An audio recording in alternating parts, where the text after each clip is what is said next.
നമ്മുടെ ചാപ്രച്ചായൻ ഈ പാർട്ടിയുടെ വെറും ഒരു അനുഭാവി മാത്രമായിരുന്നില്ല.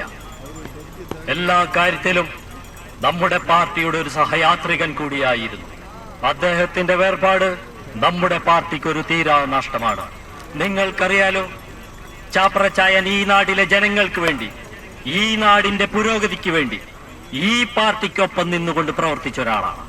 അതുപോലെ തന്നെ പാർട്ടിക്ക് പലപ്പോഴായി ഉണ്ടായിട്ടുള്ള സാമ്പത്തിക രാഷ്ട്രീയ ബുദ്ധിമുട്ടുകളിൽ ഒരു വലിയ കൈത്താങ്ങായിരുന്നു നമ്മുടെ ചാപ്രച്ചായൻ. ഒരു കാര്യത്തിൽ ഞാൻ നിങ്ങൾക്ക് ഉറപ്പു തരുന്നു, ചാപ്രച്ചായന്റെ കൊലപാതകയ്ക്ക് ഏറ്റവും വലിയ ശിക്ഷ തന്നെ വാങ്ങിക്കൊടുക്കും എന്നുള്ള ഉറപ്പ്